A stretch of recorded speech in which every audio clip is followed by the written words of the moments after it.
Welcome to Breast Implant Illness Hope for Healing. This is Cecily Henderson, your host. Thank you for joining us today. Welcome, Christine. Thank you so much for being here today. Thank you for having me. Thank you. It is such a joy to have you on the podcast. As I was reading your biography and your book, just getting to know you a little bit better, I felt your compassion and the light that just surrounded you. And I'm like, oh, this is wonderful. I need to have you share your story with others because I want them to have hope. So I would love for you to introduce yourself and just share a little bit about your journey. So I had breast implant illness, although it was not defined or diagnosed necessarily at the time, which is part of the reason why I'm rambunctious about getting this out there, because people should not be dismissed for any illness that they have that is actually real. But I had breast implant illness in 2019 and 20. Well, probably before then. And a lot of my symptoms were I was very foggy. My cognitive abilities were challenged. I had a lot of bone pain. I had a lot of swelling in one of my implants, redness, pain. And ultimately in March of 2020, I was in the hospital for this. And there was nobody else in the hospital because it was March 25th. There was me on one floor with three other patients, and then there were COVID floors. And ultimately, they gave me IV antibiotics for 2 weeks, and then they sent me home with a PICC line for 2 more weeks of IV antibiotics at my home, which, people think IV antibiotics in general aren't that big of a deal. I have a liver spot from chemo. That's how big of a deal medication can affect your body. So these are not benign actions. And by the way, it didn't get rid of what was happening. So now 4 weeks of IV antibiotics. Now a month later, I'm back in the hospital for the exact same thing. More IV antibiotics for 5 days. 5 days in the hospital. Then they sent me home with bottles of medication. I was like, I thought I won the lottery because I didn't have a PICC line when I left the hospital that time. So now 10 days in the hospital. Ultimately, they said I was fine. Everything was gone and resolved. And it wasn't resolved. And so by June of 2020, I was in the hospital, an emergency situation. I smile about it because if you don't smile about it, it'll make you kind of crazy.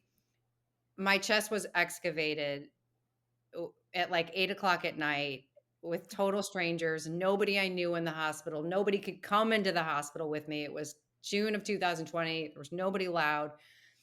And I woke up without a breast. I mean, I woke up with a concave chest and I had no idea what was happening. I had no idea. I mean, when they wheeled me back, I had 104 fever.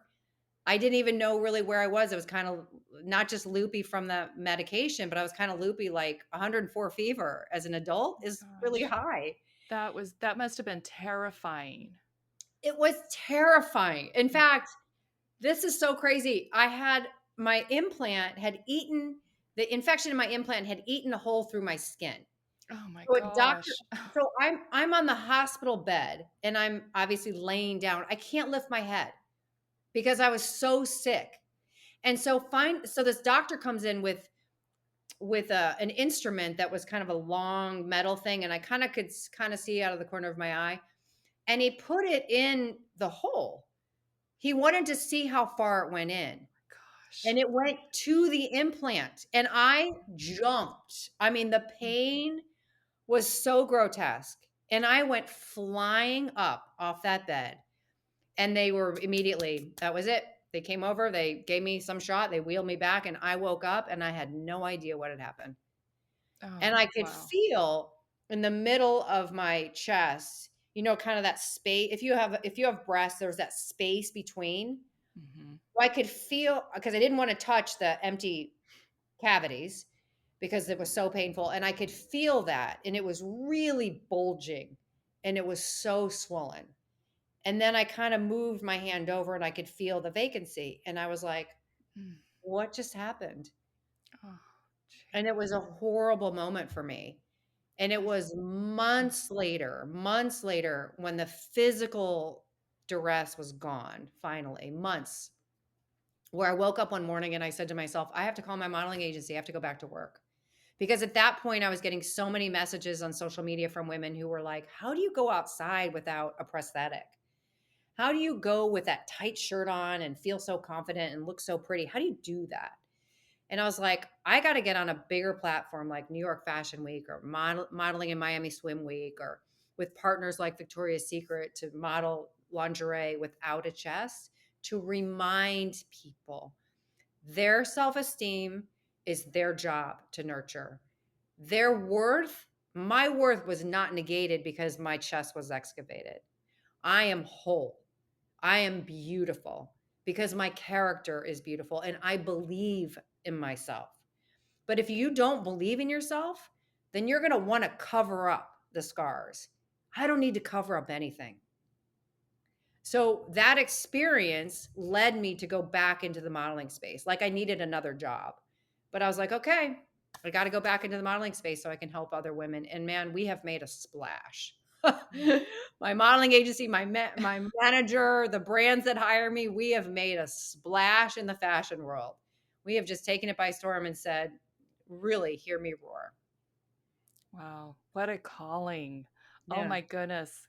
And God's just going to keep putting these amazing things in your path because women need to hear this.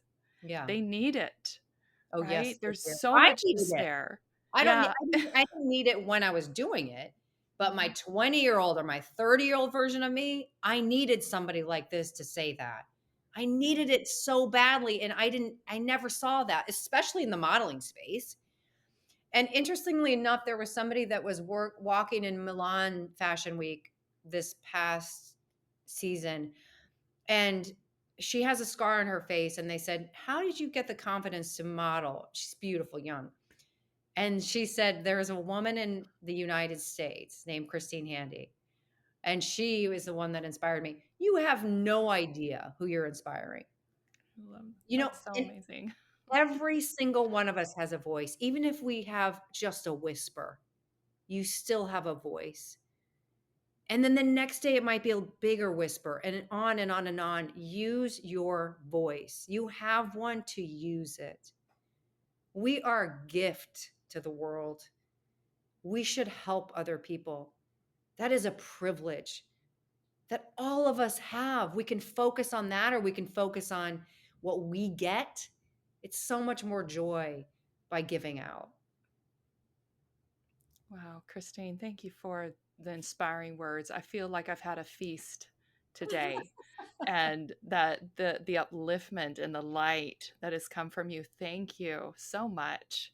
Thank you. I just feel very honored and to have you today.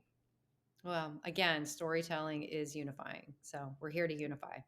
Absolutely. Well, I just appreciate your advocacy efforts, your kindness and love, and for sharing your personal story with us, giving us words of hope. Thank Thank you. you. Thank you. And thank you to those who are joining us on this podcast. Always remember there's hope for healing. Christine, God bless.